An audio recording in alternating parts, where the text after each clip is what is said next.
قادیانی جماعت عالمی سطح پر منظم بین الاقوامی نیٹ ورکس کے ذریعے پاکستان کے آئین میں موجود قادیانیوں کو غیر مسلم قرار دینے والی آئینی ترمیم قانون 295C اور قانون امتناع قادیانیت آرڈیننس کو ختم کروانے یا بے اثر کرنے کے لیے مغربی ممالک میں لابنگ کرتی ہے، اور اس کے لیے قادیانی جماعت انسانی اور مذہبی حقوق کی آڑ میں مختلف لابنگ گروپس، تھنک ٹینکس اور خود کی بنائی ہوئی نام نہاد NGOs کا استعمال بھی کرتی ہے۔ قادیانی پشپناہی میں برطانوی پارلیمنٹیرینز کی جانب سے 2020 میں شائع کی جانے والی پاکستان مخالف report suffocation of the faithful ہو، یا یورپی یونین کی ریلیجس فریڈم رپورٹس، یا مارچ 2025 میں برطانوی ہوم آفس کی جانب سے قادیانیوں کے حوالے سے جاری کیے جانے والا پالیسی نوٹ، ان تمام رپورٹس وغیرہ میں پاکستان کو عالمی سطح پر بدنام کیا گیا، بلکہ یہ بھی سفارش کی گئی کہ اگر پاکستان قادیانیوں کے حوالے سے بنائے گئے قوانین وغیرہ کو ختم نہیں کرتا تو پاکستان کی معاشی مراد بشمول GSP سٹیٹس کو منسوخ کر دیا جائے۔ قادیانیوں کے حوالے سے پاکستان پر مسلسل جاری یہ عالمی دباؤ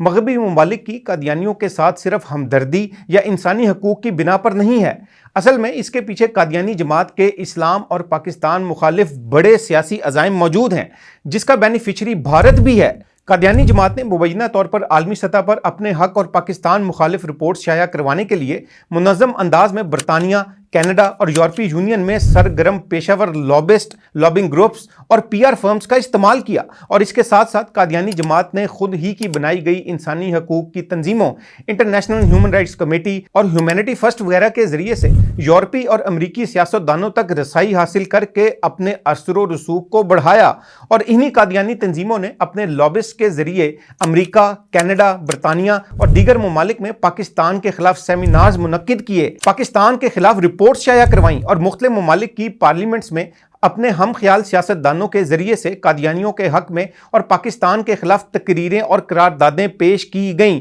جس کے نتیجے میں پاکستان کو عالمی سطح پر نہ صرف بدنامی کا سامنا کرنا پڑا، بلکہ پاکستان کو سفارتی سطح پر بھی شدید دباؤ کا سامنا کرنا پڑا، جو کہ کسی حد تک ابھی بھی جاری ہے۔ اہم بات یہ ہے کہ بھارت بھی انہی پاکستان مخالف اور قادیانیوں کے حق میں جاری کی گئی رپورٹس اور بیانیے کو خاص طور پر بھارتی خفیہ ایجنسی را کی پشپناہی میں چلنے والے میڈیا پلیٹ فارمز کے ذریعے